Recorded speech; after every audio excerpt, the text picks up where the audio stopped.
Hey, Zach here on this cold November day in Sykesville, Maryland.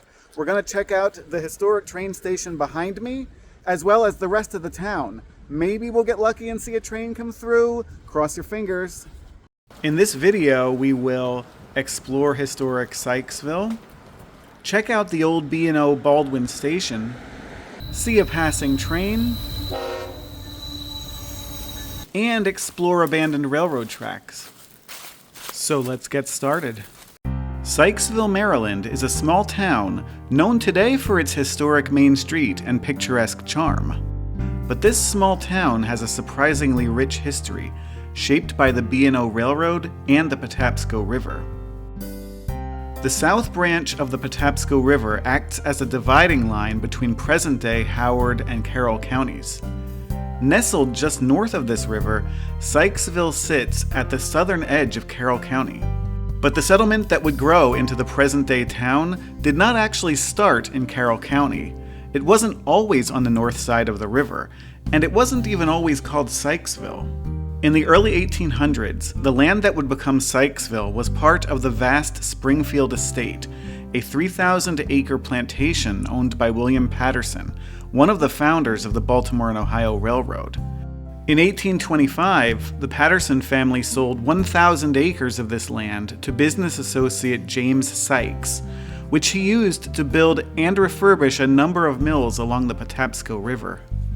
In early 1831, when the B&O extended its main line through the area on the north side of the Patapsco, it constructed a small station called Horse Train Stop, which was fairly literal since it was where the horses that pulled the trains at the time would stop and rest.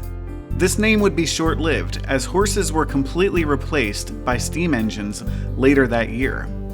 Around the same time, James Sykes built a combination hotel tavern between the tracks and the river that would also serve as the area's station for the next few decades.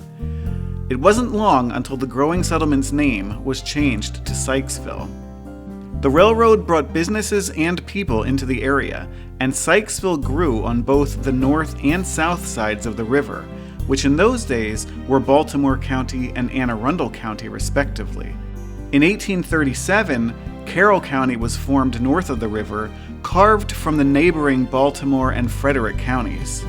And in 1851, the south side of the river found itself in the newly formed Howard County. By the early 1860s, Sykesville contained factories, general stores, and churches, most located on the low-lying Howard County side of the river. The town weathered the American Civil War with only slight damage to the railroad infrastructure and telegraph lines. But disaster struck in 1868 when a massive flood hit the Patapsco River Valley, destroying much of the town. After the flood, the town was rebuilt on the higher-lying Carroll County side of the river, taking the form of the iconic Main Street we see there today. Many of these buildings originate from the late 19th and early 20th centuries, and one of the most recognizable buildings sits at the southern end of the town, the old B&O Train Station. The railroad built this Queen Anne-style station in 1883 as a replacement for the one it lost in the 1868 flood.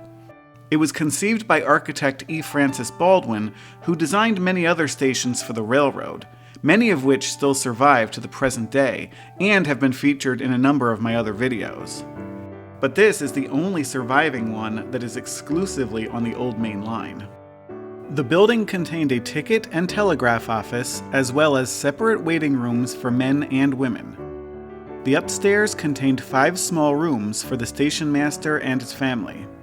We can see curtains that are still in the window up there. I read that the chimneys on this station were designed to resemble the smokestacks on steam locomotives. The side on the right here was a freight room, as evidenced by the more utilitarian door. The station features a number of embellishments, including arched window recesses, stained glass window panels, and decorative brick and wood elements.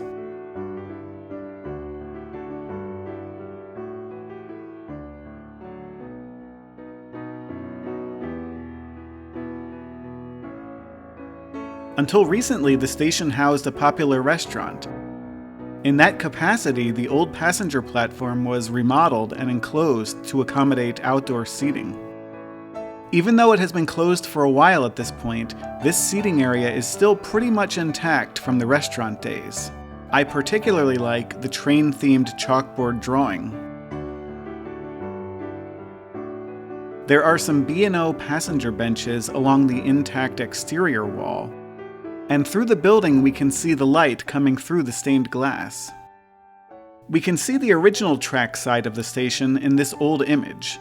Note that the old main line used to be double-tracked through Sykesville. Passenger service dwindled after World War II and was discontinued entirely here in 1949. The station survived Hurricane Agnes in 1972, although the tracks certainly took a beating.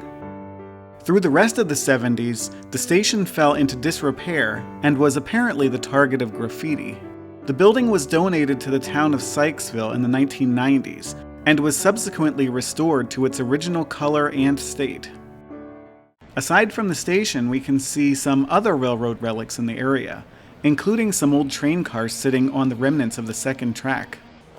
This track ends, rather unceremoniously, next to the station. It has obviously seen better days, and lots of them since it was apparently installed in the 1920s.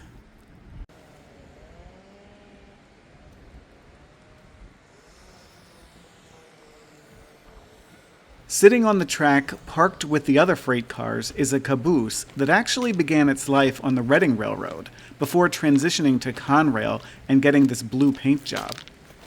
It's been sitting at this location since the 1990s.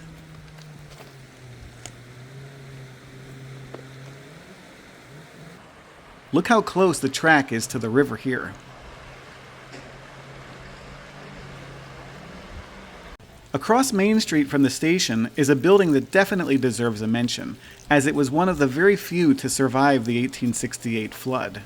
Built in 1835, this was home to the town's general store, but today it survives as the Patapsco Distilling Company, Sykesville's own distillery. As I was exploring behind the buildings on the west side of Main Street, I noticed this architectural masterpiece up on the hill. This building actually started its life as one of multiple two-story cottages built in the 1880s by entrepreneur Frank Brown, who would later go on to become governor of Maryland. In 1886, this cottage was sold to John Norwood, an employee of the B&O who actually spent some time living in the rooms above the train station. Norwood modified the house extensively, adding porches, bay windows, and a tower, and turning it into the ornate structure that we see today. There was even a windmill behind the house, which we can still see the remnants of here. Now, there are a few more railroad relics to explore, and part of one of them is in the ground right here. Most accounts that I have read consider this to be the remnants of the original B&O alignment through the area. As these accounts go, when the B&O originally came through here, it was much further inland from the river. Consequently, this alignment allowed the Sykes Hotel to fit snugly between the tracks and the river, like we saw in the previous picture. Sometime between the flood of 1868 and the construction of the new station in 1883, the track alignment was moved closer to the river. This alignment could have happened during the rebuild after the flood damage, or it could have occurred closer to the time that the new station was built. By 1883, this side of the river was getting built up, and perhaps the only space available for the new station was closer to the river, necessitating a realignment of the tracks. Whatever the reason, the B&O got a much more gentle curve than the old right-of-way. The old tracks were kept in place, and in this 1911 map, they were listed as a siding. It's also interesting to note that there used to be another siding that branched off the old alignment. It served the Sykesville Lumber, Coal, and Grain Company, and it looks like there used to be a coal trestle there. This was situated right in the same spot as the parking lot I was walking through earlier, which can also be seen here from the air. We can trace the path of the old alignment from the air too.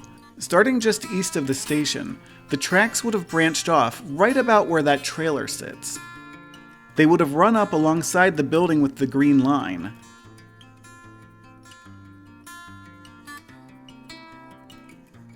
crossing Main Street just below where the railroad crossing lines are painted in the road, squeezing between those two buildings, and passing through right where that passenger car is parked. They would have continued through this trailer-filled parking lot before meeting back up with the current alignment. So let's go see what we can find at ground level. Starting close to the branching point and traveling west, there isn't much to see until we get further along this green-lined building. Remnants of the track are visible under the wheelbarrows on the right.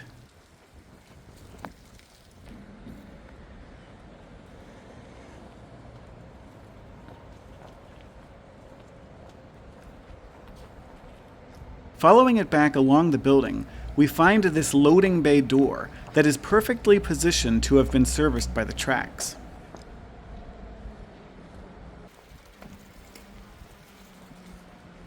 Continuing on, the tracks are clearly visible along this alley,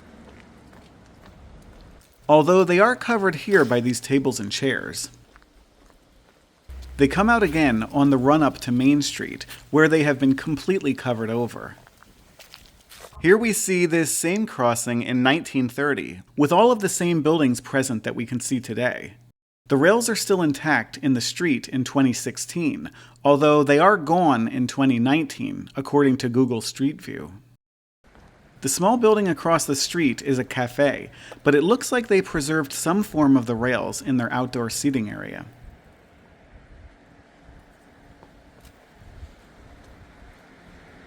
Behind here, there is a small park dedicated to the B&O, complete with a steam engine-themed bike rack right between the rails. The tracks are still in place in Baldwin Street, and on the other side we come to a number of interesting sights.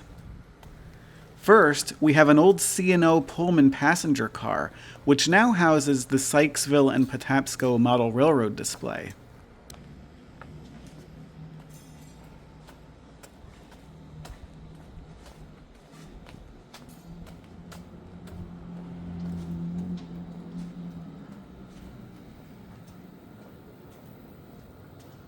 And behind that is a bright red restored B&O caboose.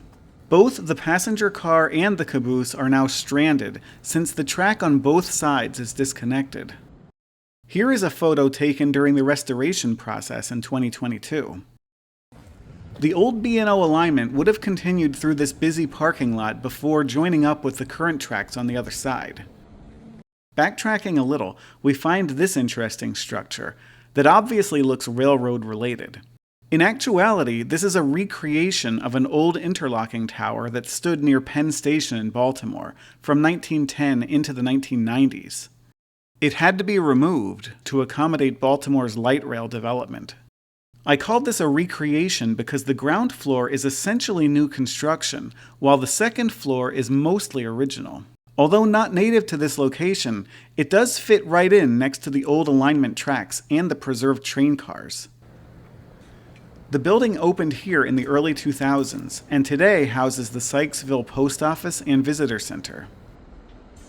Let's check out the inside.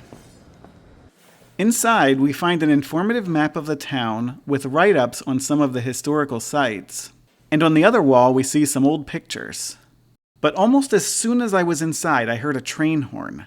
I swear my train timing is the worst. I did manage to get back to the tracks just in time.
That long, empty coal train with 6 engines in the lead was heading west out of Baltimore.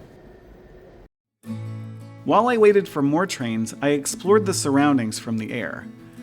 Looking west, the tracks go straight for a while and curve before heading toward the Sykesville tunnel, which unfortunately was out of my drone's range. I will try to explore that at another time. To the west, the tracks curve along the river, passing under the Route 32 bridges. The nearer of the two bridges was built in 2002 to replace the farther one built experimentally using aluminum in 1963. The old bridge's short lifespan is attributed to a mismatch of building materials, leading to rampant corrosion and deteriorating strength. The old bridge does survive next to the new one as a historical landmark.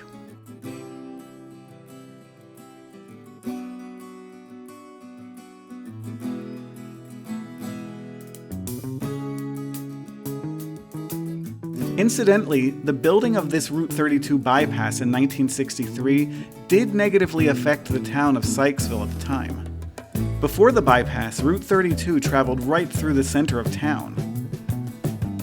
When the route was shifted around the town, the reduction in traffic led to years of business closures and deteriorating buildings on Main Street. Thankfully, the town eventually bounced back, and today boasts a very healthy commercial district along Main Street. And that about wraps up our look at Sykesville, Maryland. Wait a minute, did I miss something? Let's look back at that map again. Yep, just as I thought, this map shows another rail line running through Sykesville. A line I had no idea about before starting this video, but one I am surely going to explore right now. It turns out that this was a short spur line that serviced the nearby Springfield State Hospital for the mentally ill, which was established in 1896 on land originally part of William Patterson's Springfield plantation. The hospital quickly grew, and so too did its demand for heating coal. Thus, in 1908, a fairly steep 2-mile-long spur line was constructed between the old main line and the hospital. The line was active until the hospital converted to oil heat in 1972. And for at least some of those active years, short coal trains were pulled up the hill to the hospital using a GE 44-ton switcher dubbed by many locals as the Dinky. Even though 50 years have passed since its abandonment, there is surprisingly much to see along this old rail line. We'll start from the old main line tracks and work our way to the hospital. From Oklahoma Avenue, we can see the steep hill that the spur had to climb immediately after leaving the old main line. Here, where the spur crossed the road, the active rail line is far below.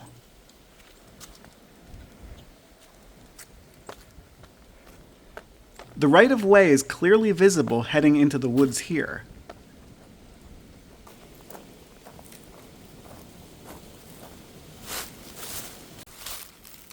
And you don't have to go in too far to find the rails still poking up through the leaves. For a while after this point, the tracks are inaccessible, running behind the nearby residential neighborhoods. Eventually, much farther up the hill, we find the surviving bridge that carried the line high over Spout Hill Road.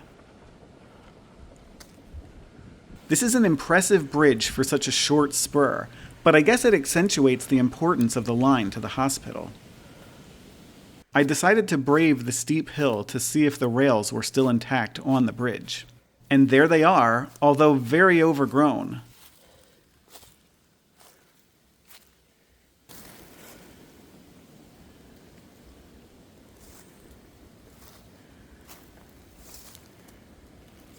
There's even a fairly large tree growing on the tracks right at the end of the bridge.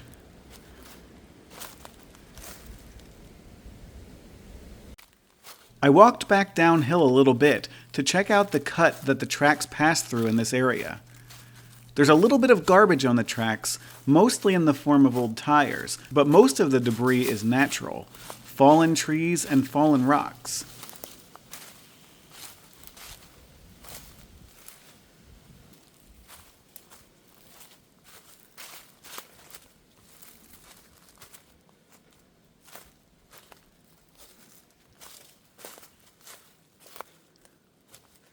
Eventually, the way becomes impassable, just before the tracks head back into residential territory.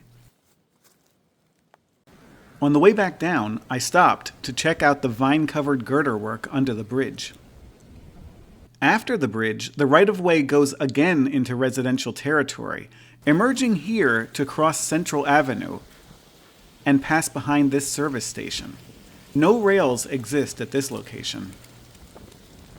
From here, the tracks would have crossed Springfield Avenue and gone along the edge of this field next to Sykesville Middle School. This signpost definitely looks like it was repurposed from old railroad infrastructure.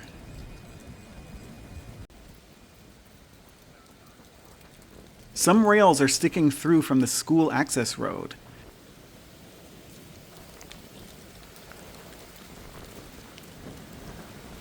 And we can see them disappear into the trees on the other side. The rails are still easily noticeable running alongside the school parking lot, sometimes with trees growing right up around them.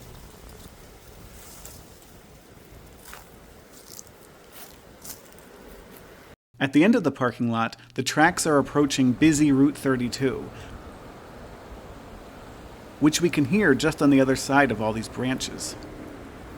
These power lines crossing the highway mark the location that the tracks would have crossed. This map shows the final leg of the trip as we approach the Springfield Hospital.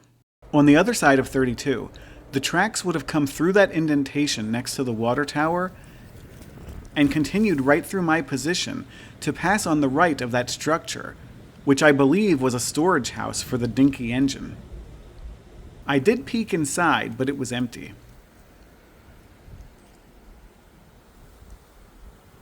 The tracks would have crossed Buttercup Road to continue on to the power plant just beyond. Now I know there used to be a switch track here, with the right branch going toward the plant and the left going down along the road a bit. I almost think that I can see the indentations in the road from the buried rails underneath. The left branch would have come down this way to this storage warehouse, where tracks obviously once ran to their eventual end at this surviving cement bumper. The power plant is seen just beyond, and across the street, some of the abandoned buildings from the sprawling hospital complex. And that about wraps up our exploration of Sykesville, Maryland, for real this time.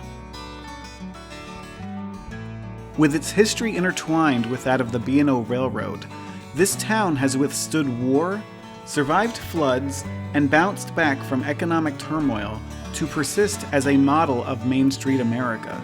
Its small-town charm definitely warrants a visit, and while you're there, you might just get lucky and see a passing train. Well, I hope you liked this visit to Sykesville, Maryland.